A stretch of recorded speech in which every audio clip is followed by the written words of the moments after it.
not sitting on the throne, but she'll sit on a small throne right here. And she kind of goes like that and leans in, and it was like, woo. So she's not the feisty nun I was telling you about. She's really interesting to listen to, and she has so much to teach us. So the whole workshop this weekend is making friends with death, which is interesting. Those Buddhists, they talk about suffering and death all the time. So she's going to help us understand why do we talk about it all the time. And it's to be able to have a good death. Death is a practice. It's the last one for this life. So we want to do it right. And it's the way that you can, come on in, it's the way that you can try to have a peaceful death, try to have a relaxed, a death that's full of meaning, a death that is helpful to your next life. And if you don't believe in that, it's just then reincarnation, then it's just a nice, helpful way to look at death, a healthy way. So it would be pretty interesting to go from Meditation 101 to a whole weekend about death. But why not? Weirder things have happened, right? So if you want to break it apart, there's a Friday night class, and then Saturday 2 sessions, typical kind of workshop, and then Sunday 2 sessions. The Sunday morning one, if you're kind of chicken and you're scared, come to the Sunday morning one, because she's going to do just Sunday morning Dharma, but she'll probably have the topic of death. But then you'll get to just hear her teachings, and it would be a nice, safe way to be a part of it. You can touch in. So this is Karma Yoga for how to help when she's here. We need greeters really bad. I haven't looked at the sign, but you can sign up for something if you're kind of feeling spicy about it. I'll have that out on a table. So the books I grabbed this week I want to show you again, especially for the new ones. This is the book for this course because has anybody had a chance to look at it at home and try them, Erin? Anybody else? This is loaded with meditations. So we always talk about that each time. And lovely Linda had to miss last week because of a training. Now she's got the flu. Everybody, like her whole family, and my daughter's homesick. I'm not sure yet which way it's going. Kind of scared to go. So it's just everywhere, isn't it? So we should send some thought. When you're meditating tonight, just try to send some good thoughts out there's so many people that are really sick. And, let's just, maybe we can dedicate this whole class tonight for everybody who's feeling really icky. This one I've heard is really good, even for people who've been practicing for years. Buddhism 101, I haven't read it, but I know that doesn't sound good. It's great, I hear. But I did hear some people say it's just really pithy and fun and good to read. I think I've talked about this before, but I'm middle-aged. So Buddha's Brain is, for those of you who like to know what an egg does to a recipe, what flour does, like how things work, this is really good. I have read this one, and I used it to teach the teens here.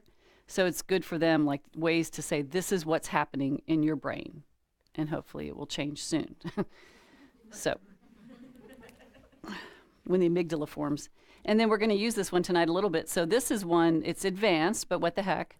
It's got a CD in the back, which is always nice. So this has meditations in it, and you can use it at home. You can play it on your CD player while you're meditating. So Thupten Chodron is the abbess. Is that the right way to say that?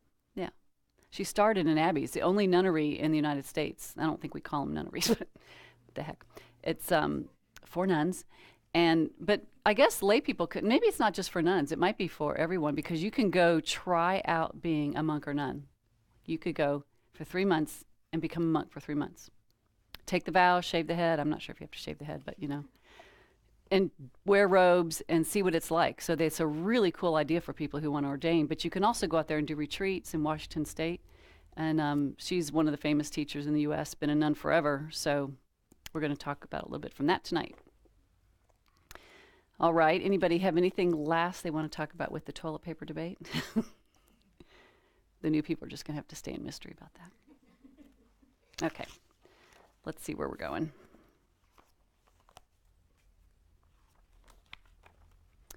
Class 5 of 5. All right. So let's, hey, come on in. Let's just say, take a second and see if anybody has any questions from work at home or from last week's class. And then, Erin, would you be microphone dude tonight? Yeah. Just grab one and then hit the, touch the button for a moment and let it turn green. You have to hold it in.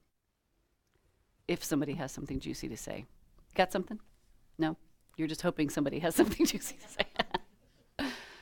Does anybody want to talk? Any questions? Oh, nope, Angela's just waving, talking with her hand. So anything come up for you this week? Not a thing. Okay, we'll wait. They'll get warmed up. So the 7-point posture, it says in the instructions, ask if you have any questions. That's cute. So anybody want to, new people, we haven't done this, you haven't seen it before, but basically you're creating the 7 points with the legs being the structure, the base, the hands on the lap, and right hand on top of left. So wisdom and compassion, the 2 wings, thumbs lightly touching, and place it right beneath your navel. Other teachers say in your lap, I will let you choose. So you can just rest them on your thighs, kind of. But Venerable Amy will say up here, right here. So, and that's to keep the hands from, apparently Geshe-la teases playing with a remote control. So, arms open so that you won't sweat so much, and well, you might be sweating, but it won't be, the spine nice and straight, so you lean forward, but then you want to, sometimes have you noticed like you lean too far forward and you need to, move around a little bit? If I have said it in meditation, I just wanted to show you, I've heard this a Zen thing to do. Like you're getting ready to meditate and you're kind of chilling down. You can do these circles and let it wind down till it becomes like a settled point. And apparently that lets the body get to where it wants to be in a balanced place instead of just holding it. Because I think sometimes we hold it too tight.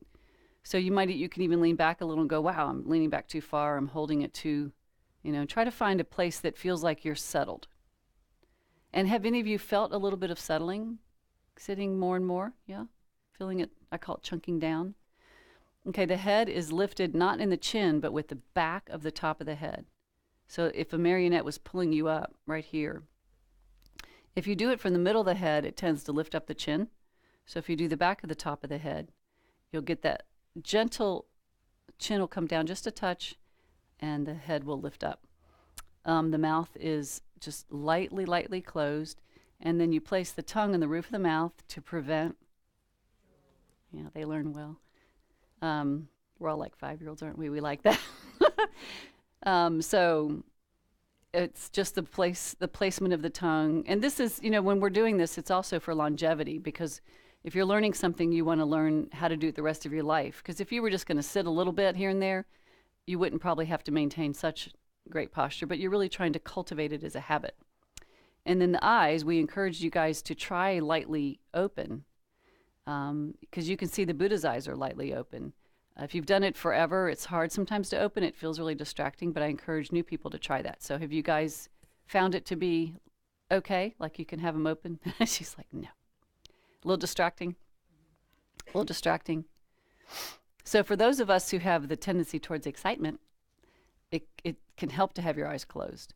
And if you have and you can change this during your meditation. And we've said last week, we talked about the difficulties either way. And if you have a tendency to get sleepy, you can open them a touch and let a little light in. So you can move that around. So that's the 7-point posture. All right. We're going to do the body of light meditation. Do you remember that one? Yeah, that was nice, wasn't it? I think everybody liked that. Yeah. A microphone. Jump, Aaron. Run. I'm afraid I'm gonna. All those streaming people are so grateful. Actually, we streamed last night because we missed last week. Oh, you streamed last night because you missed last week? That's like a time warp. So. Oh, you mean you literally did? So now we get back to back 4 and 5. But he means recordings, just to let you know, because you can go to the recordings and listen again. And you can watch this live. I kind of did both. The point was that I was thinking of the black smoke that was coming out. There you go. The black smoke. And I was thinking of things that I wanted to get rid of, and I actually got really agitated because I was thinking of all these bad things. So I don't know if you wanted to comment on that. Yeah. Let's talk about that. Much. So you were doing 9-round breathing, or you were just doing kind of white light, black smoke? Yes, white light, black smoke. Okay. Well, you want to come up here? Yeah. Oh, you want a cushion? Okay. That's interesting. Let's see. What do we want to say about that? Some of the teachers pause. I'm giving you just like I'm really coming. I have no idea what I'm going to say, so I'm making it look like I'm. When they do it, they have Yeah, I look profound, don't I? When I do- I always wanted to do that. So I think that it is not a big deal. You know, like if you did it again, would it happen again? Maybe not. It- I think you remember in the beginning we talked about. Hey guys, in the beginning we talked about how stuff can come up, and have some of you experienced that? Like, ugh, what's that? You know, because you stopped to look at your mind. You remember the story about the woman who passed out on the floor.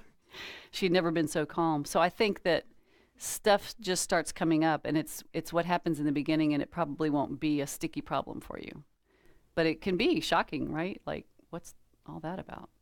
Was it surprising? I think I was looking for it. Oh, you were going out trying to find all the bad stuff. Ah. I just like, now I feel bad. Did the light help?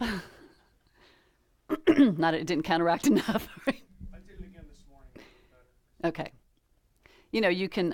What is this? The body of light one that we're doing? Okay. So does it tell you to go out and look for that? Searching. Well, I don't remember. I can't. Oh, I've pulled them here so I can find them. See, they're right here. Where?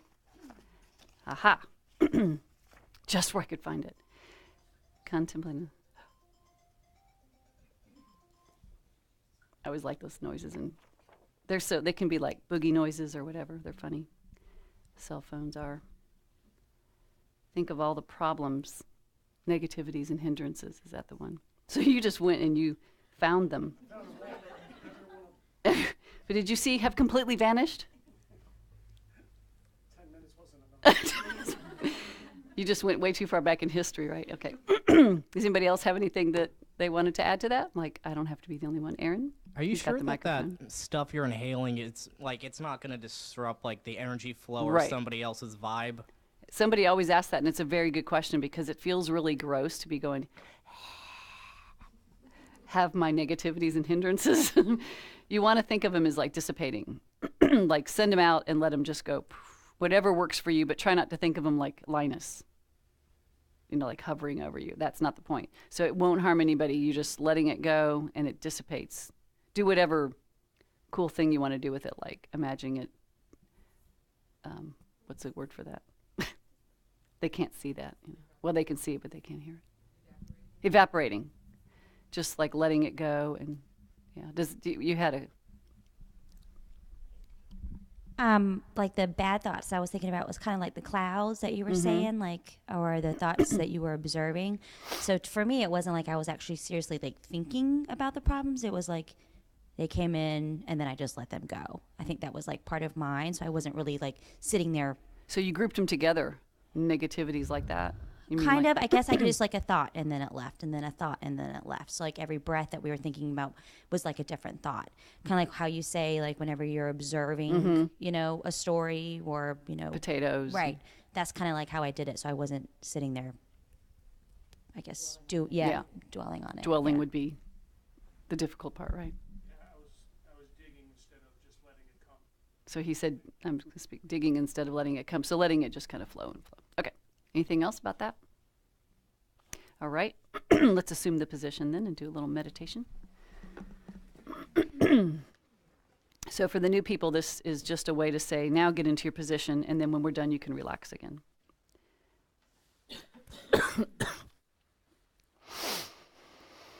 Okay. So now that you guys are experts, most of you, settle your mind into a relaxed state, breathing naturally. In the beginning, we just focus the attention on the breath. So those of you who know 9 round can practice that, or you can count your breaths.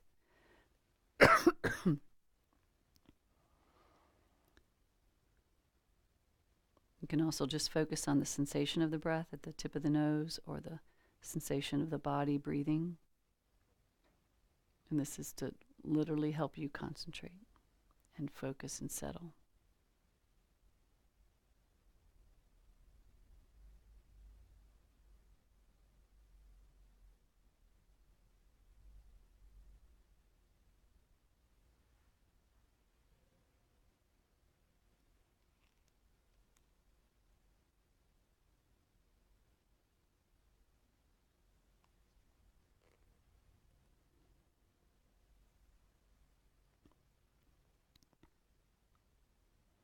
And when your mind is calm and clear, create an altruistic motivation for this session. We might think of all those that are feeling poorly tonight, or anybody suffering in any way,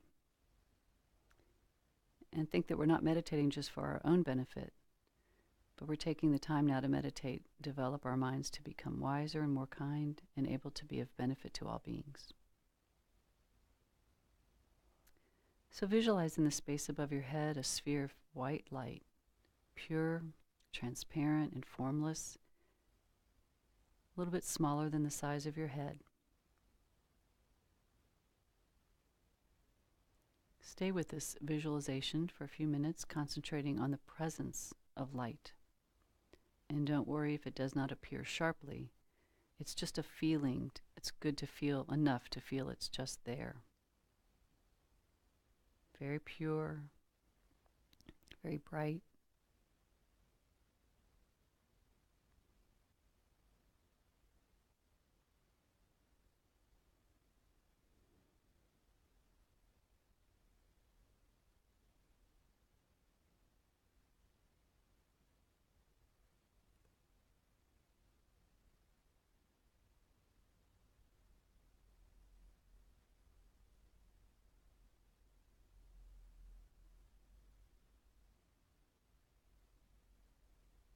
Contemplate that the sphere of light represents all universal goodness, love, and wisdom, the actual fulfillment of your own highest potential.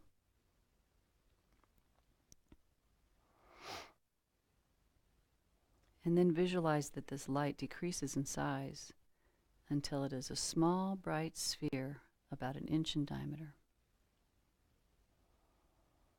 This small ball of pure white light descends to the top of your head, down into your heart center.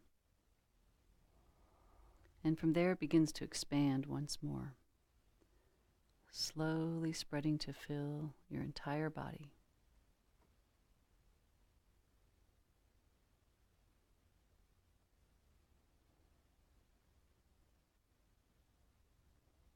All the solid parts of your body dissolve and become light.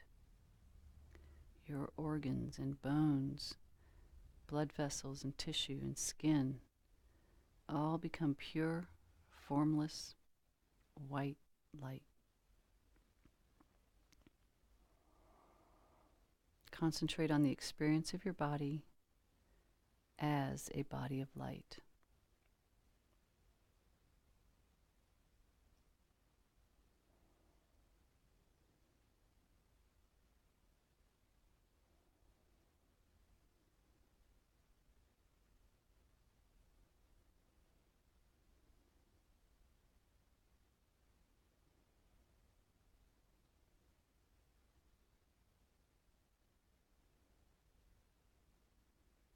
And then allow all the problems and negativities and hindrances simply passing through completely vanish. And that you've reached a state of wholeness and perfection, which creates serenity and joy.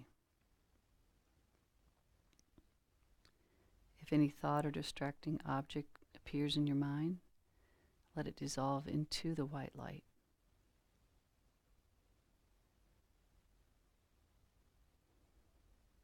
And stay with this visualization for a few more minutes.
So how was that? Is that nice? Are you surprised how easily you just relaxed? Is it interesting that how it was just a few minutes and how you feel? Do you feel that sense of that wasn't so hard? Yeah, it's surprising, isn't it? Like it just is not that difficult. Would anybody like to talk about anything that's happened this week where you've been able to use meditation in your life? Or not really meditation, but this idea of transforming, and you've changed something, or you've experienced something differently, or you feel different. Would anybody like to? Hey, Laura. Anybody want to say anything about anything that's been good this week? Got one?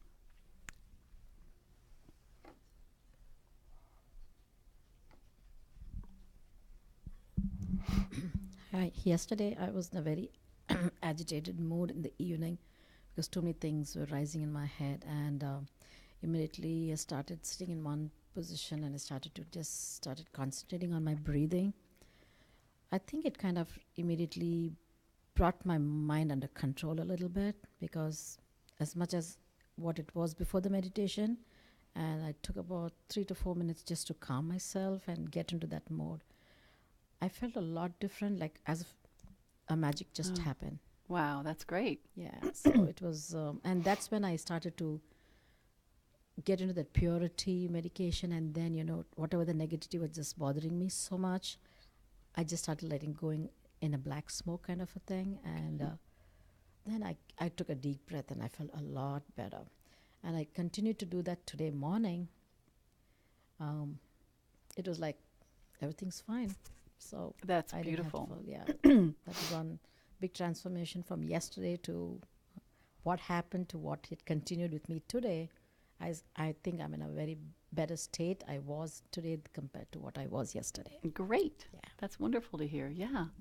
And even you did you actually sit to do it, or were you just Yes, sort of? I just sat because just I sat. knew I had to do something about it, Yeah. because it was racing way too fast in me, and I said, this is not working good, because I can get, my temper will arise at Yeah, that point. you can get it I worked said, up. No, I need to really do something and come back to earth. Come back. Yeah. Can you feel it arising? Like, are you more aware? That's kind of strange Yeah, to say. more aware. I was knowing something is going to really going to take over me. Yeah. So you Yeah. knew that Yes. you're more aware, so you Yes. knew you had to do something. Yeah. Thank you. I mean, that's so much a part of this is just being able to say, because when you're not aware, you're just following it and following it and following it, and it will dissipate because everything's going to change. Good thoughts are going to change, and bad thoughts are going to change. It's always going to change. But if it's just rehashing the same thing, I mean, that's what I do. Just get in a loop. It's like, you guys know about albums? They're back now. So you can experience it like it just keeps going. Or when it gets to the end and it goes, and it's not comfortable at all. And so you can start to do that on the fly. Sitting is great, but you can start to do it too while you're just like, hold on, I don't know what to do. Yeah. Colette's going, yeah. She's not going to share, but she's going, yeah. Yeah, you know what to do. That's why a lot of you came here. So, I'm going to read you a story. You like stories? I love this. It's called The Cookie Thief. Has anybody ever heard of it? Don't give it away if you've heard of it. We have a picture to go with it. Chocolate chip cookies. Okay.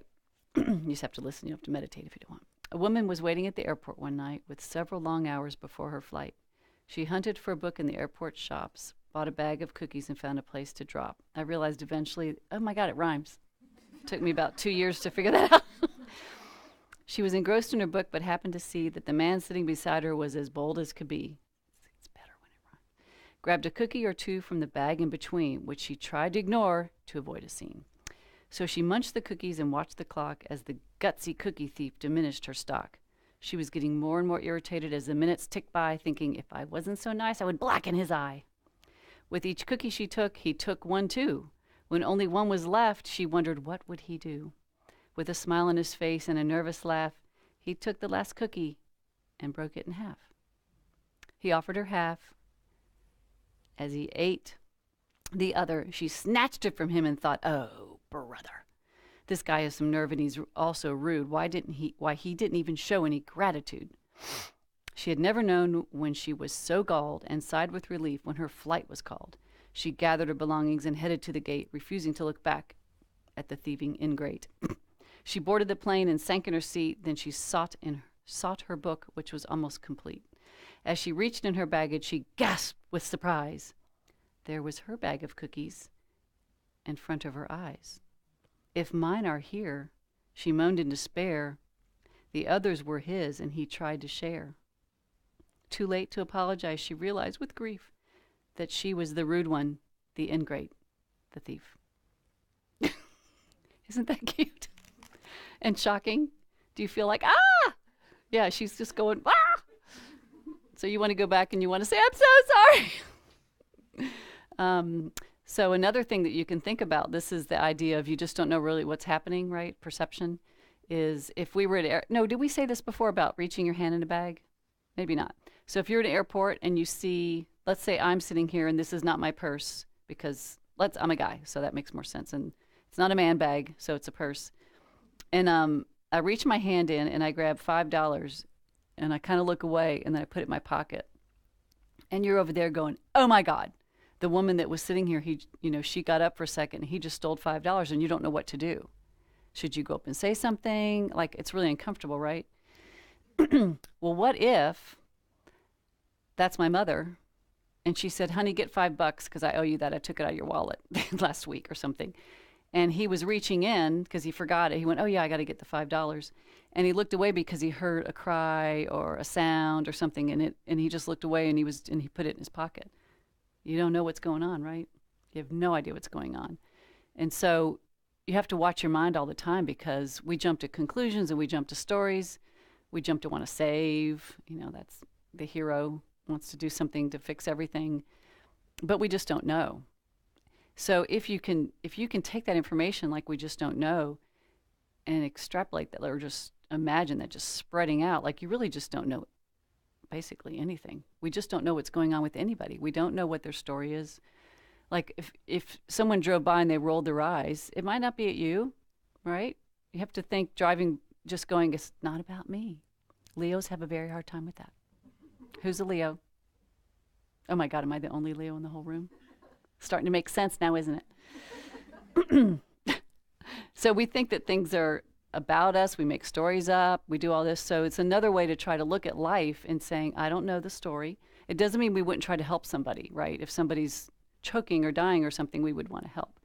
But we don't just think about perceptions and we don't know. All right, so with analytical meditation, I think sometimes that can be, oh, I forgot to grab something because the book wasn't in the library. Aaron, grab, what book do we want? I'm going to look like I'm intelligent again. Let's see. Oh, wait, we have books. We'll just do something here. So what I want to do is do something, lead you in a meditation. This is not in the class. I'm making this part up. So don't tell anybody. Because if I just keep talking about it, you don't really get to know what it's like to do it. And I think some of you want to know, what does it mean to do an analytical meditation? Because it's kind of hard to do on your own, right? You have to read it. So as I've told you before, the monks memorize everything, right? Ooh, let's make it simple. I could read to you, or let's do it this way. Okay, I'm going to give you a quote because we've talked about what's my favorite quote. Yeah, always look on the bright side. So I'm going to give you a quote, and your whole meditation is going to be to analyze the quote.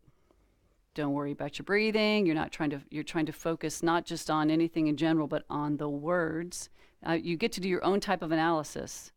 And we've talked about, since you guys are new, like I, and then you have to stop at the word I and think, well, what does that mean? It means not everybody else. Or what is the I? How does the I exist? Like you're analyzing it. Let's see if you can remember it. I'll repeat it a couple times. That'll be good. So the quote is, and then I'll get you into meditation, I am larger, better than I thought. I did not know I held so much goodness. Walt Whitman, Song on the Open Road. So that's taking in the good in Buddha's brain. So it's, you have your own choice on how you want to go with this. So you're analyzing it in the way that you would like to analyze it. There's no wrong way. And then we'll talk about it afterwards, okay? So settle in, use your breath. Same way we usually start, whether it's 9-round breathing or just focusing on the sensations. And again, set your motivation to benefit all beings. We're going to use our mind in a way to stretch it and learn in hopes that this will be beneficial to many beings. So you're analyzing the quote, I am larger, better than I thought. I did not know I held so much goodness. I am larger, better than I thought. I did not know I held so much goodness.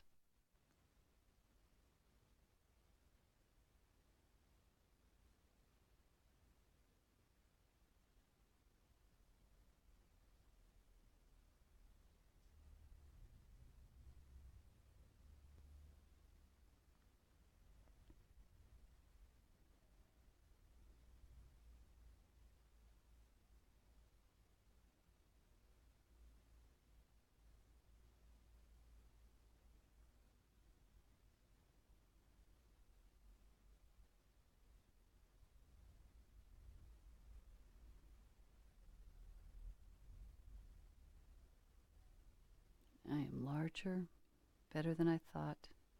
I did not know I held so much goodness.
I am larger, better than I thought. I did not know I held so much goodness.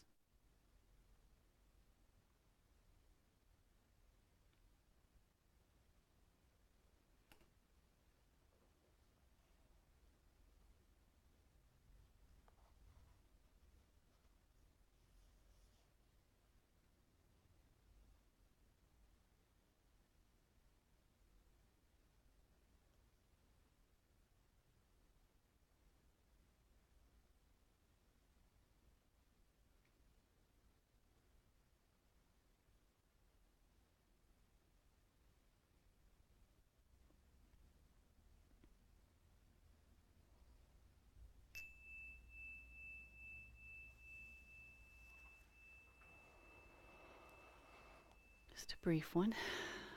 How'd you like that? You like that? People who have a really distracted mind, which pretty much is everybody, but some people really like that because it's like I can stay on that. I can really focus. I know what I'm supposed to do. My mind doesn't wander. So let's talk about it. Who had a good experience? Or experience. Shouldn't put a judgment on it. I had a career path 15 years ago, and things changed. And after things changed, I had feelings of worthlessness and failure, and wondered how I would make a mark in the world since I was not going to continue on that path. And this meditation, I didn't do like stay on one single word for too long. I sort of stayed on it phrase by phrase. And it helped me think about my life and sort of the hummingbird effect of how some things I've done that are good can have a ripple effect through time and generations, and they can't be cataloged or recognized with awards or promotions or paychecks, but the goodness is still out there. And so for me, it felt helpful because it helped me have a better opinion of myself. Good. It's nice to hear. Who else? Way in the back. I liked this one a lot because the phrase itself kind of reminded me of the things that Emerson said, like the transcendentalist movement, which is everyone comes from the same eternal light, God. We all come from the same place. And so if that's inside of everyone, we're all larger, better than we thought. So that was just a really nice centering one for me. I liked it. Good. Who else? Anybody else? But it was, got one more. Okay.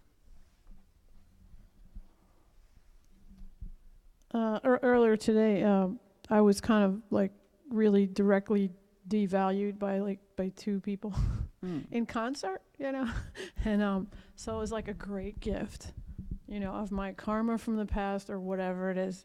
But anyway, the meditation just like I handled it really pretty well. But the meditation just seems to have like just run the last bit of it out of me. Like I feel fine. Good. What was the last part? Full of goodness or something? What was it? I am larger, better than myself. I have more goodness than I thought I had. Right. What is it? No, that's obviously not right.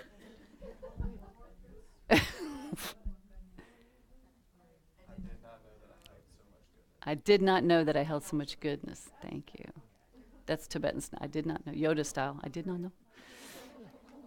Good. That's nice to hear because it just pushes it out. Don't you think that we focus on self-loathing so much and low self-esteem? And Geshe-la's been talking about it for weeks on Sunday because in the Tibetans, in the Eastern culture, there's just not that much.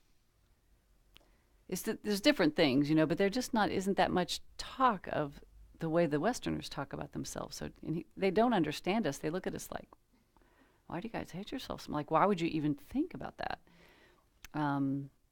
So a lot of people have heard this, but the outer part of a monk's, I think it's called the Zen, is that right? It's the outer layer they put over their robes. And His Holiness the Dalai Lama was in a meeting with really smart people like a mind science consortium. And they kept talking about low self-esteem. And he finally leaned over and he said, what is this low self-esteem, It's my best Dalai Lama. He would be smiling a lot more. And so somebody whispered to him what it meant. And he pulled his Zen over his head and started crying. Does that just break your heart? Because he was like, what? That's my translation. Like, can you imagine not even understanding what that means? Like having to have somebody explain to you? They were not raised Lutheran or Catholic, right? We have so much beating ourselves up. And so the goodness is just there. Like you couldn't get enlightened if you didn't have the Buddha potential. Like, if we were truly evil, there's no hope, right? So nobody exists that way. So hopefully that was, and so just as far as the analytical part, does anybody want to just say just about the analysis and how that helped? Like, Aaron, did you like that? I thought you might like that. No, we need it on for the streaming. Well, I was watching this documentary on Shaolin monks, and they do a lot of meditation, and their bodies are incredible. And it occurred to me that everybody has the potential to do things that Shaolin monks can do. Our only problem is that, well, we beat ourselves up and we don't fully realize our potential. Granted, it takes a lot, and I mean a lot of work to get to that area of greatness, but it's in each and every one of us, and it's only just a matter of, like, motivating ourselves or finding ways to get there. Yeah. So are you speaking to the content of the poem or the analytical analyzing? Analyzing. So the idea of analyzing was good for your mind and helps you see that you can further the work in your mind. Is that what you're saying? Yes, Like, it's yeah, possible. okay. I just don't know how I'm going to get there. Okay, yeah. But it's and possible. finding what helps your mind, it's going to change too, but finding like, oh, that was really settling for me. Like that made me stay focused, and I see that I can do more now. Like some other times things make us go like, I can see everybody's face going like, nah, I like that one. Or, ooh, I like that one, you know. Okay, thank you. Oh, yeah. About the analysis, I thought the last part, the knowing versus not knowing, not knowing that you hold goodness, and holding versus letting go, it's Yeah. like seeing those dichotomies. I thought was, So I stayed on that for a while. I thought that was interesting. did you find that it was more pleasant to do it in a quiet meditative state and have the time to just think about words versus thinking when you're working? Tell me about the difference in that. And just words, There like- is, yes. It's a nice thing to be able to. It's almost like a luxury Yes. to be able to think of words and what they mean.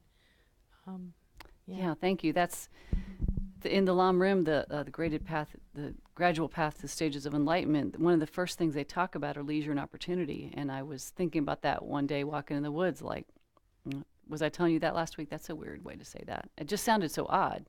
Leisure and opportunity in the Dharma. If you've never read me before, it just seemed like a weird set of words together. But then I realized if you have the time in your life to think about things, that is a luxury, because we're not having to just go find water and fight wars and do anything that's, we're just not that, bless you, engaged in everything else so that we can't even contemplate. So I always like to think of Native Americans just standing and just looking at the sky and the time to contemplate. We just don't, we feel like we don't have that in our life, right? So, good. Anything else? All right, moving along. Okay, so how analytical meditation can transform habitual, harmful, or unproductive patterns of thinking or emotional responses. And you just used your breath to change your mind. So this type of analysis now is another way that on the fly, in a class, in life, in an argument, in anything, that you can, like Laura's experience today, I imagine she was applying some of the Dharma. Is that, I can't see her. Yeah, like you were. But that's, Okay. But in the moment, so when we did that redo, what do we call that? The mulligan or take two? That is the way that you would do it in life. Like it's really hard to do it when you're in front of somebody. It's extremely hard, but it's possible to, you want to address that? Well, no, I don't want to interrupt you actually, but I am. But if I hadn't been meditating a lot, this would have like fairly destroyed me like today. Like I just basically bounced back. Aha. But I didn't. So I would answer your question like I didn't consciously use Dharma till I got here because I was kind of overwhelmed. But I kept being a little confused. Like why aren't I more upset than I am? And I was like, I'm handling this really well, What's wrong with me? Yeah, but I didn't have Dharma in my head. But like I've been immersed in Dharma like for the last like couple of months. So that's my answer. And then you said something about mulligan, like what that's a do-over. So. Yeah. Yeah. Yeah, that's a better way to look at it. Like it's just simply changed. That's the point, right? It's just changed. So you feel different, like you're looking at problems differently. They don't affect you as much. And you might not actually recognize it till they are in your face. And then you think, what's wrong, Or have you ever felt yet, it's only been 5 weeks, but have you actually felt like, bring it? You know, give me something. Like, come on, boss, lay it on me because I'm ready. Like you feel like you're kind of ready for, you got these tools and you just got a new tool belt and you're like, I want to build something. So you're almost, you might not have sensed that, but there's a sense of, I want something that I can transform and I want to see how I'm doing. Because it's a Geiger counter to see how am I doing? How's my mind? Yeah. And you can even start to look at each other like, how's your mind today? Yeah. And just something, the meditation, I mean, I try to do as much as I can, but we try really hard to kind of like, and I have no idea where you got it from, but you really hit something that just worked with us, just being thankful for little things, you know? And I'm sure a lot of people do, but I have to drive home at 5 o'clock traffic, and I hate 5 o'clock traffic. So I find myself, of course, I kind of yell it that I'm really happy that I have a car at first to kind of get it out. But then I just keep repeating it to myself, and I'm just like, I'm happy you have a car, and I'm so happy you have a car. You know? There you go. And I just keep saying it, and it really does help. So, yeah. That's a little helpful hint. You can yell it, too. It does work. I'm That you're happy you have a car. Yeah. That's like using it terms of endearment. I asked a couple one time, do you have a term of endearment? We were at a show, so we're together for like 7 days. We have nothing. We don't know each other, and you just talk about anything. Like, do you guys have pet names for each other? And they went, yeah. Sweetheart. I'm like, oh my God. They were just using everything they used to argue. So they use all these terms of endearment when they're arguing with each other. But, you know, they're trying to get their mind transformed. Yes. I have a question. I was raised in the Christian tradition, and forgiveness when people have wronged you. And when you were talking about the mulligan and the redo, I remember when we did that meditation, sort of reimagining how a situation could have turned out differently. And I wasn't always successful in the Christian tradition with forgiveness, because it was a great idea, but I'm sorry, I'm not laughing. they didn't get me across the finish line. Yeah. And so this week, an old memory came back where a mom and I were both being mama bears over our kids, and she was really aggressive in a way that I'm not accustomed to, and she verbally attacked me. And like when the memory came from out of nowhere, and immediately I was like, I would still like to fight her. And so I was and I was a Christian at the time that happened. And so I was like, well, the forgiveness totally didn't ever help me get over that. So I was wondering, in this tradition, can I really achieve a do-over through meditation and really get to a point where I don't have those bad feelings towards her? Because they're still there. I don't know. Can she? Yes, but that, you know, it's up to you. So it's interesting because Buddhism doesn't use the word forgiveness. It is really interesting. So we talk about it a lot. She's like, yes. We talk about it a lot because people want to talk about it.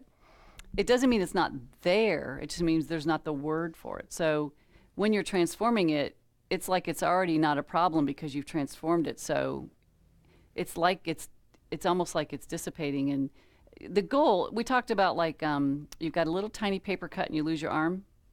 So we're not ready to do a lot of this, but you're ready to do something. You know, you're ready to do a little bit. And so I could just like rattle 10 ways that you could transform that. And those are the tools that you need. That's in another class. But if you think about, like, she just wants to be happy. You just want to be happy. She's a mom, you're a mom, you have no idea what her story is. You could come up with all kinds of things. Driving is the same way, right? So, glad you have a car, you know. And then there's welcome to my lane. And you have to smile, you have to do it like, I say Vanna White, but she's probably as old as me now, so I don't know who the new one is. She's still there? Vanna White is still there? Oh, then that's the new one. Who's the other one that I forgot? She's the old one? No, there's the old one from Let's Make a Deal back in the 60s. Yeah. Who's old with me here? I forgot her name. So Vanna's the new one. But I always used to use it. Carol Merrill. Sister. Yeah, so Vanna White's the one that's like, Carol Merrill. And you're like, what? So she used to be the of Let's Make a Deal. Yeah. Sorry about that. So finding ways to transform is the whole idea. And then you're just sort of forgiving as it's happening because, it's like you're loosening the ties that bind, right? They just can't hold because they're sticky. Icky stuff is sticky. It's like 5-year-olds that eat jelly, You hold their hand and everything is sticky. But that's how negativity is. It's just so sticky. And who's making it stick? Are the people making it stick? Who's making it stick? Our minds. So we're the only ones with the jelly on our hands going, no, I want to remember that. I remember that I don't like you. And I want to remember it really well. But that's not, that's not going to help. So when you start to transform it and you remember that she just wants to be happy, you've taken a memory and you've traded it. So you can work on that this week? I mean, do you already feel it lighter a little bit even thinking about it? Or not yet? Yeah, that she wants to be happy. That's Yeah. a helpful starting. Okay, good. Yeah. Did you know even if someone murders someone, they're doing it because they want to be happy? I mean, like giving chocolate's a lot easier, right? But if I murdered someone, every single solitary thing we're doing is because we want to be happy. And that's really hard to digest, isn't it? Everything, there isn't anything because you're not doing it because even if you want to suffer, it's because you think that that's going to make you happier. Like it's all about, everything is because we want to be happy. So this is what really helped me. I just remembered that. Even though I say it a lot, when I first heard this, everything, analyze that. Everything everybody does of body, speech, and mind is because they want to be happy. Hitler. Yeah. I mean, Hitler didn't do it so he'd be more miserable. That's a tough one. That's a tough one, right? That's a really tough one. Everything Trump does. Well, that's easy. Sorry. Everything your mother does, everything the fly does, everything the mouse does. They're not trying, the mice in my house aren't trying to bother me. They're just hungry and eating everything they can find. So I want them to be happy, so I safely take them out and, everything. So if you grab a hold of that, you can if you really could grab it, if we could realize it, not just like think about it. Because analyzing is the first level. Realizing it is experiential. We wouldn't even suffer because we'd realize that everything you did was because you wanted to be happy. So I would be rejoicing, not if you're murdering somebody. So that's kind of a fun way to look at it. So that is how to transform your life. You're thinking of others all the time. And there's this little thing now I realize it's so tiny. It's like 6 point. Let's see if I can read it. So this is about cortisol. Who's in the medical profession? Laura is, yeah. You know about cortisol and stress, right? So cortisol is icky, right? Yeah, it's really icky. I'm going to read you. It's not fun. Some of this is not fun at all. It's an important hormone in the body secreted by the adrenal glands and involved in the following functions and more. Proper glucose metabolism, this is just the science. Regulation of blood pressure, insulin release for blood sugar maintenance, immune function, and inflammatory response. Normally, it's present in the body at a higher level in the morning and it's lowest at night. Although stress isn't the only reason that cortisol is secreted into the bloodstream, it has been termed the stress hormone because it is also secreted in higher levels during the body's fight or flight. So just that sense of fight or flight. That's the response to stress and is responsible for several stress-related changes in the body. Small increases of cortisol have some positive effects. So this is the good stuff. A quick burst of energy for survival, heightened memory functions, a burst of increased immunity, lower sensitivity to pain, and helps maintain homeostasis in the body. So, good. While cortisol is an important and helpful part of the body's response to stress, it's important that the body's relaxation response to be activated so the body's functions can return to normal following a stressful event. Unfortunately, and this is the sad part, in our current high-stress culture, the body's stress response is activated so often that the body doesn't always have a chance to return to normal, resulting in a state of chronic stress. So that's why we're staying so much. We know this, right? So here are the things that it can do now with it being heightened. Impaired cognitive performance. We don't have to raise our hands. Suppressed thyroid function, blood sugar imbalance such as hypoglycemia, decreased bone density. Now, who knew that? Bone density. What's that got to do with it? Decrease in muscle tissue. Higher blood pressure, that makes sense. Lowered immunity, that makes sense. And inflammatory responses in the body. Slowed wound healing and other health consequences. Increased abdominal fat, which is also associated with a greater amount of health problems than fat deposited in other areas of the body. Is that a little shocking? And just because the reason I want you to understand this and I read it is that meditation is what's going to help with that. And all of these ideas in your daily life that you're going to use, you just made a big change, and it changed your health. You know, it changed not just your happiness, and I'm sure everybody around you at home probably, but your mental and physical health. You changed it. And that's like, once you change something, that's the idea of purification, because you don't really want it to go back again, right? You know, you don't want to experience that again. So you want to try to hone in these abilities so that you can not have it happen as much. So is that surprising? I find that surprising. Okay. So now we're going to talk about a biased mind. So the mind that wants to think of friend, enemy, and stranger. And these are, this is actually quite a big problem, because when you think about like the woman that you met, you didn't know her. I'm guessing you're probably like at a park or something. You were just. She was a mother at my son's school. Oh, school. Okay. Yeah, we didn't know each other. You knew each other, but there was a moment when you didn't know her, right? So she was a stranger. Then she became. Did she ever become a friend? No. She stayed enemy. So enemy is a little heavy, but we're just using it because for bias reasons. So she went from stranger camp to enemy camp. Now, just go ahead and think of somebody who you didn't know and you went, blah, the minute you met him, or you heard him talk, or you see him on TV. Easy find, right? Now think of someone that was from stranger to friend. You just right off the bat, you're laughing and you just get along really well.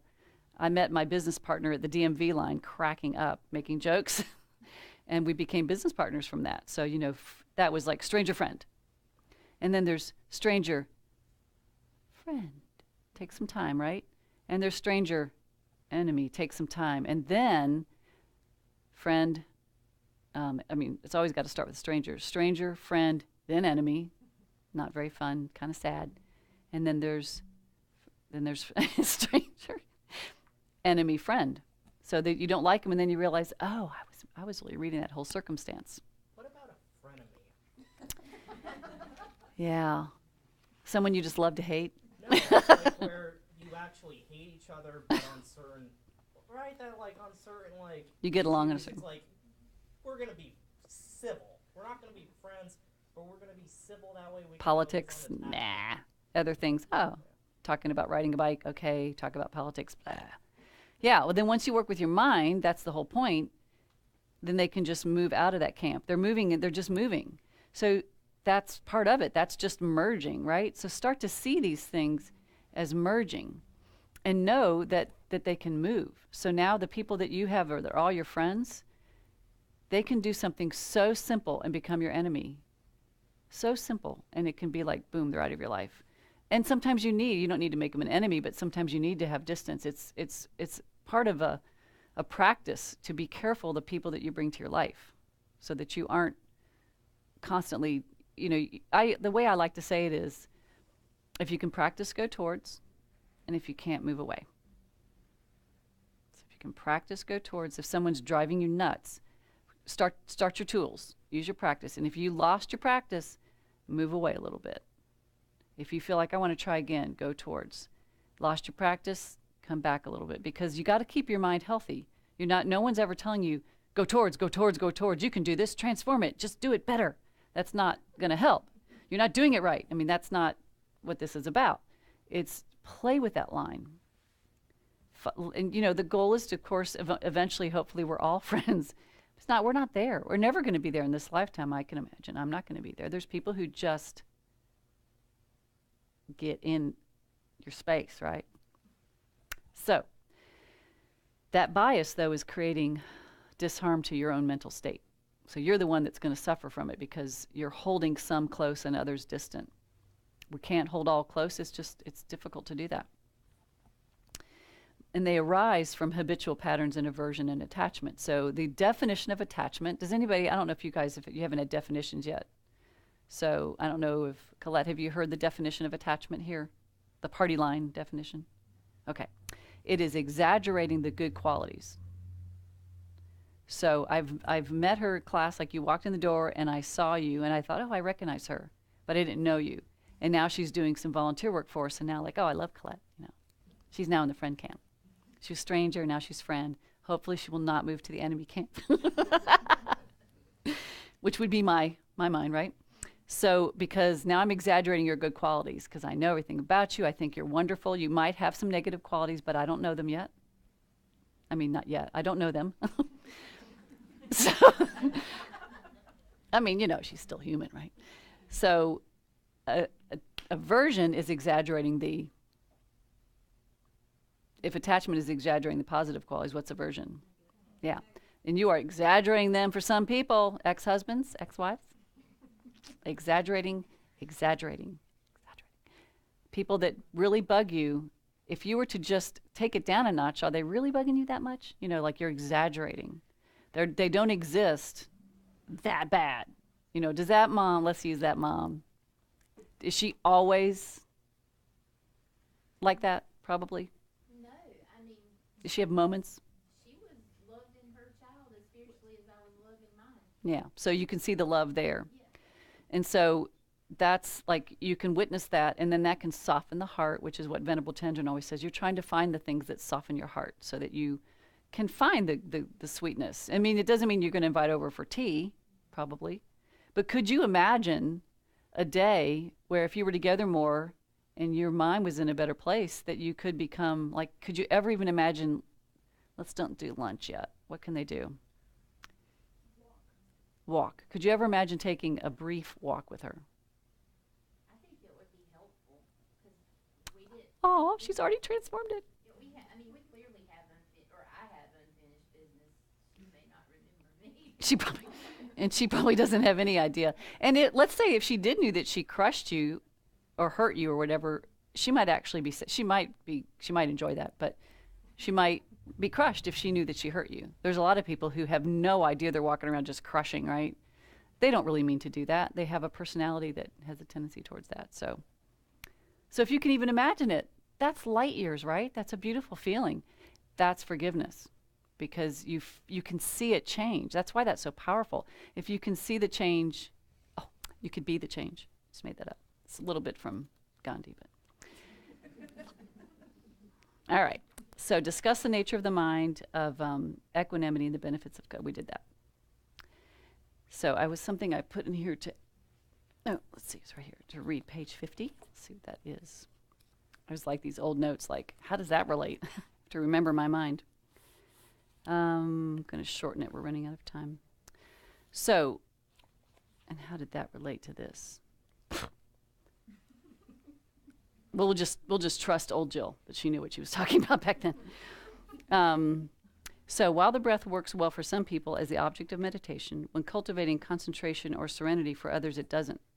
For example, some people who have asthma, see, how did this relate to equanimity? I don't know, but we'll go with it. So if your breathing is really tight, that might be difficult for you. Fortunately, the Buddha taught a number of other meditation objects. So like loving kindness, maybe that's what it was. The parts of the body, there's all kinds of meditations. So we're trying to find all the different ways that we can use, and equanimity is one of them. I'm going to save this part for another one because that'll fit better over there. So now let's do the equanimity meditation. This is a very, very, very classic Buddhist meditation. And I think this is a good one to take into your life.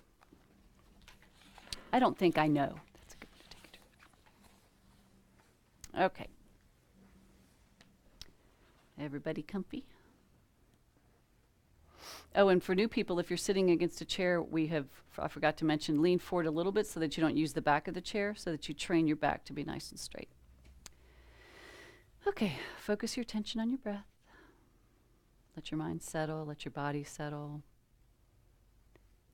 Sometimes it's interesting to see if you can begin this meditation as you ended your last, so almost as if it's a continual effort, consistent effort.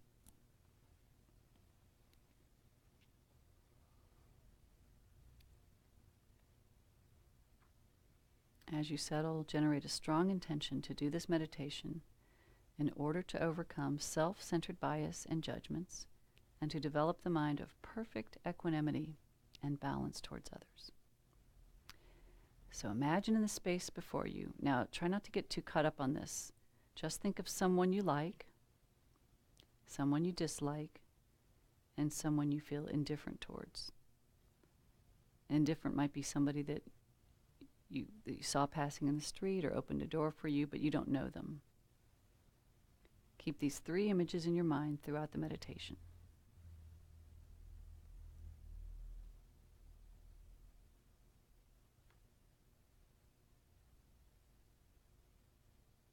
Okay, first focus on your friend. Allow your feelings for that person to arise strongly. Feel your conviction that this person is definitely and truly a friend. A person who is good to you and fulfills your needs and wishes. And also feel how you really want this person to be happy. And identify yourself with these good feelings.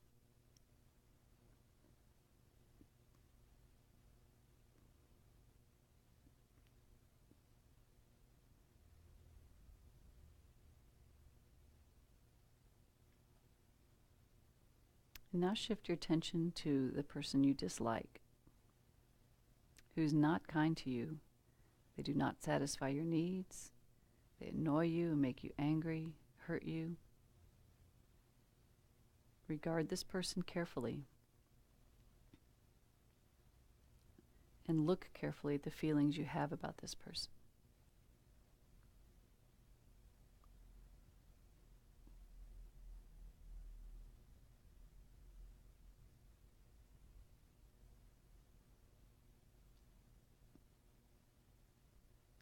And now shift your attention to the stranger or the person that you feel indifferent towards. You barely know them. You have no likes or dislikes. And look carefully at this person and note your feelings of indifference.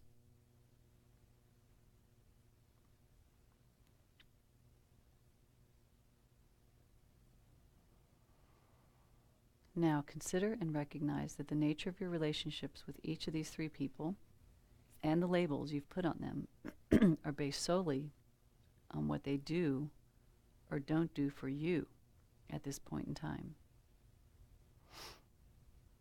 Think of people who have been your friend but then became your enemy, vice versa, or strangers who became friends or enemies. Each of these labels is temporary and impermanent. It's just what the situation is at the current time. Now move your attention back to your friend and imagine a situation that would cause the friendship to end. Imagine your friend turning against you. Experience the resentment and anger and hurt that you would feel in such a situation.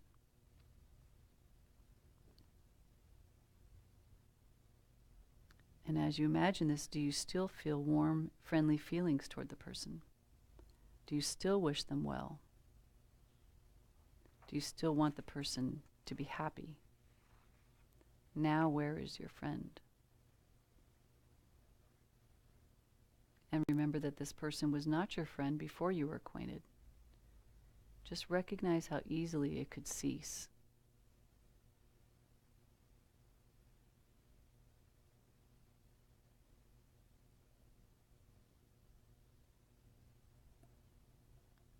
Think to yourself that there is no sound reason for feeling kind and loving towards only the friend of this moment. Relationships have changed in the past and will continue to change. Today's friend can become tomorrow's enemy. Now move your attention to the present enemy. Imagine a situation in which you could be drawn together and become close. Maybe a common interest, a word, or praise or kindness. Look at that person and your feelings very carefully.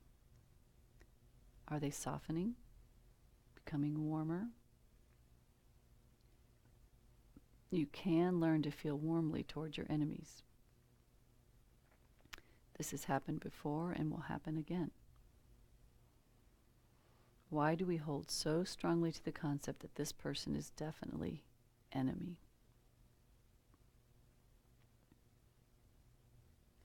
Now move your attention to the stranger and imagine how one act of kindness or anger from this person could immediately turn him or her into a friend or an enemy. There is no inherent definite stranger there. There is no sound reason for the feelings of indifference that we hold on to. Remember that your present friend and your present enemy were both strangers to you beforehand. And this enemy could become a friend or an enemy now. Maintain your awareness of these three people in front of you and think about how fragile and permanent these relationships are. It is only your misconceived belief in the concreteness of these labels of friend, enemy, and stranger that hold your mind back from the possibility of change and fluidity. Your friend, enemy, and stranger all want happiness just as much as you do. In this respect, we're all equal. Also, everyone is equal in having the potential to develop their minds to see the fullest extent and to achieve ultimate clarity and compassion. The differences that we see in people are superficial, based only on our mistaken and narrow self-centered views. In fact, everyone is equal and deserving our care and compassion. None of this means that we should not discriminate at all. On a practical level, our ability to distinguish between actions and individuals is necessary. Naturally, we feel closer to some and are wise to keep our distance from others. This is not in any way contradictory to the meditation. The point is to develop equal concern, equal regard for everyone, for their well-being, whether they help us or harm us, and to see that the labels that we put on others are arbitrary, mistaken, and changeable.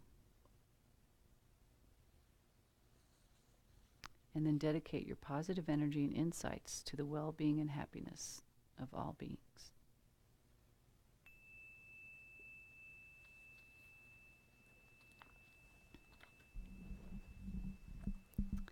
It's a wordy one, but could you stay with it? Did you feel that shifting? Did you feel a little bit of changing and morphing? Yeah? You guys like that one? Good. It's a very important one. Okay, let's move on.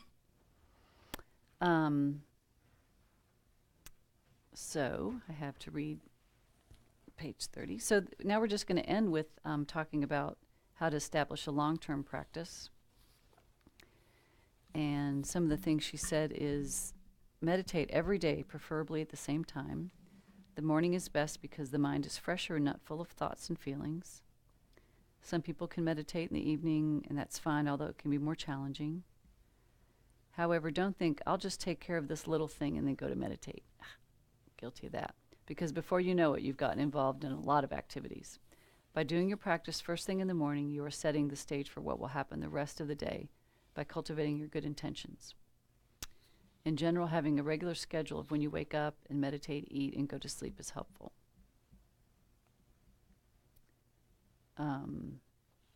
And then this one, at the end of this was a little explanation when we talked about visualization meditation, so I just wanted to read what you're trying to do when you're visualizing something.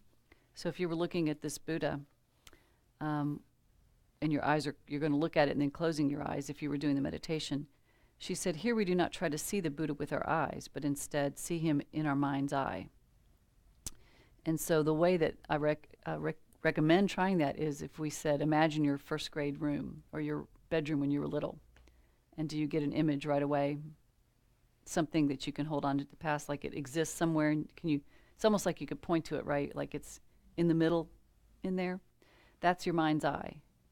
So for some, that has been really helpful when they hear calm abiding meditation. You're trying to get an image.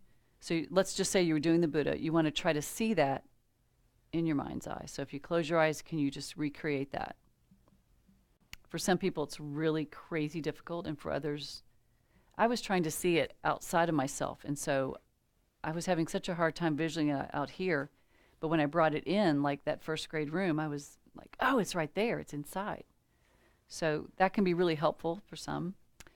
So she says to start, he's the size of your thumb, and visualizing a small image like this helps focus the mind and prevents distraction.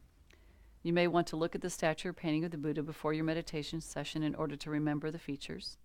But in your session, lower your eyes and let the image of the Buddha arise in your mind. Going over all the details individually in your mind's eye helps you to remember them. After doing that, focus on the entire image. I like the way she says, be satisfied with the clarity of the image that appears, without making your mind tight in an effort to reconstruct each detail. So if it declines, just review the features and try to bring it back in. Using the image of the Buddha as a meditation object helps develop mindfulness and concentration, and it has advantages, very unique advantages. It helps us to remember the Buddha continually, and thus to accumulate positive potential and increase our feeling of connection to him. So that's why using the Buddha instead of a flower is much richer. You can use anything you want. You could visualize a cookie, and you can do that, but it's not going to have a lot of potential and sticking power to it. And when death approaches, it will be easier to recollect the Buddha and his qualities, which will soothe the mind and maintain a positive state during the death process. It also increases our ability to visualize, which is helpful in other meditation practices in this tradition. So that's just a little bit about that kind of meditation. So about that, that's something you can just try at home. Does anybody have any questions on that? Because we haven't had a big teaching on it in here, so it can create a lot of confusion. So did that help? What it's like to visualize? Anybody have anything they want to add about that? Okay. So, what else do we have? We want to give an award to, I didn't bring chocolate for everybody, so I thought Lily represents the person in our class who made it through the whole thing, and I think she deserves the chocolate bar. What do you guys think? Yay! Can I throw it, or would I hit? Well, I hit you in the head like I did. Oh, I got somewhat close. Thank you, Lily. You're welcome. I think it's great that she was here. So what else do we have? We have a few more minutes. So does anybody want to bring anything up? It's the last chance in our sweet group. I've had so much fun with you guys here. This has been a really good class. Yes. Microphones coming. And you'll be able to watch yourself on the screen, I bet. Oh, gosh. Is it weird during meditation you see random images? Because I swear I saw a flying Chinese dragon while I was meditating. No, I think it's good that you asked something like that, because the mind is just nutty, man. You know, it's going to do so many crazy things. And then you're going to think, like, instead of going, why do I picture that? Or why am I doing that? Or why do I all of a sudden feel mad? Or why do I that? The teachers let us say something like, just let it all just kind of go like clouds in the sky. Mm-hmm. This isn't the time to, like a dream where you want to recall everything and try to think, why'd that come up? You can do that later and go, well, what was that about? You could have seen one today, or, you know, you never know, like, what's triggering the mind. Mm-hmm. But it's really odd to think, why is the mind trying to trick me so much? And why is it trying to distract me so much? It doesn't want to be like it. It's almost like it doesn't want this work to happen. You know, do you feel like that? Like, why am I my own worst enemy when it comes to concentrating? So it's just has no habit of staying that focused. Like, is that like a process of like daydreaming, or is it just like a process of what? Like daydreaming, or is it just you know, it's hard to say, because I mean, so we talked about like that feeling of getting sleepy and you think you nailed it. I got this meditation thing, and then you jerk your body you done that? Like the whole body jerks and you think, oh my God, I was falling asleep. Or the other one, like you start to picture just beautiful light and it's going places and doing things, but it's really, that's just letting the mind continually wander. So images and thoughts, I mean, if that's all I saw, I'd be grateful. One Chinese dragon. You know, because it's like a circus going on in there. So does that help? You're just like, you're going to just let it go. No, it helped. Yeah. I thought it was pretty cool. I was like, oh, this is neat. Yeah. But you can see that you don't want to get attached to anything that's arising because that's not our time to be defocused. So what else has come up for people? Aaron? So when we were doing the whole indifferent friends and enemy thing, when I thought about my enemy, it was usually intense searing hatred, like blinding intense searing hatred. Wow. But when I tried to conjure it up, it was like there was nothing there. Oh, you mean usually like in life? Yeah, like every time I think about it, it's just like overwhelming hatred. Like, I don't know. Now it's like nothing. Like there's nothing there. I couldn't even visualize a person's face. I got goosebumps. Did you guys get goosebumps? That's beautiful. So you mean like you were trying to come up? Well, you know, that's interesting. I have no idea, but when you're caught off guard, like that emotion arises so soundly, so it feels so concrete because it's coming up and you're not really in control of it. But when you asking it to think and it couldn't do it, I mean, it even shows you how fleeting it is, right? That's such proof. Does that mean I'm over it, or? I couldn't know. You know, I mean, like, you may meet somebody the rest of your life that rubs you the wrong way. Chances are high that we all are going to meet people that, but maybe that one person, maybe your heart softened and, is this a literal person, like one person? Yeah. Yeah. And so you still can't find it? No. Well, let's call that a success. That's really cool. We'll see when you come back to volunteer next time if it's still there. Yeah. That's great. Over here. We're having lots of good stuff happening in this class. Yeah, you have to stay there. So now we've done Buddhism in a nutshell and Meditation 101. What's the next in the progression? Oh, what a good plug. Thank you. I meant to say that. Who's gone to Discovering Buddhism? Laura's in it, right. Okay, so that is the 2-year course. And so the chances, like I actually started here when it was starting, which is pretty rare. So they usually say just jump in if you're interested in the next thing. It's every Monday night for 2 years. So if you were in March, they'd finished Samsara and Nirvana last night. And then in March starts How to Develop Bodhicitta, which is the wish to become enlightened so that you can benefit all beings. It's a really powerful, strong wish. Bodhicitta, to be a bodhisattva, is someone who has realized bodhicitta. All these words were so funny, like, what is all that? But the bodhicitta is really part of this Mahayana tradition, and so that's the next module. So if you wanted to just jump from here, Nutshell will start up in March too. So sometimes people just wing it for 5 weeks and take both, but that's a big commitment. So if you wanted to take Nutshell next, did you like that? Yeah, Buddhism in a Nutshell you're getting it all, aren't you? It's like so condensed. Who taught it? Sandy or Lise or? Sandy, she's great. Yeah. But you just mentioned attachment, and I've already forgotten Nutshell. That's why you got to keep coming back. So that's the whole, that's the nutshell of Buddhism. And then Discovering Buddhism is a 2-year course that covers all the same topics, and it just takes them apart and goes all the way through death and rebirth and karma and bodhicitta and emptiness. It ends up with emptiness. So it's just, that 3 minutes to do a pitch. The chances, this is a little karma. You don't have to believe in karma. It's not necessary, or rebirth or any of it. But the chances that you made it into a facility where they're teaching the Dharma and you have geshes, like on Sunday morning and Wednesday nights, Geshe-la is teaching, who study the Dharma for 35 years in debate courts and become a geshe. It's a huge degree. There's nothing even in the United States that equals that. It's not like a doctorate. It's huge. And that they have been sent here, but that we have 2 geshes to teach classes in America, in North Carolina, in Raleigh, in your city, could be down the street from you, and that you have the opportunity to learn from these people, it means that you did something right before. You know, that song, like Julie Andrews was singing, I think that's about reincarnation. Somewhere in my youth and childhood, I must have done something good. You know, you got yourself to a place where you can learn the Dharma, and it's truly, like, if you were to think tonight, on a Tuesday night, around the entire world, how many people have the opportunity to learn Dharma? It's very, very small.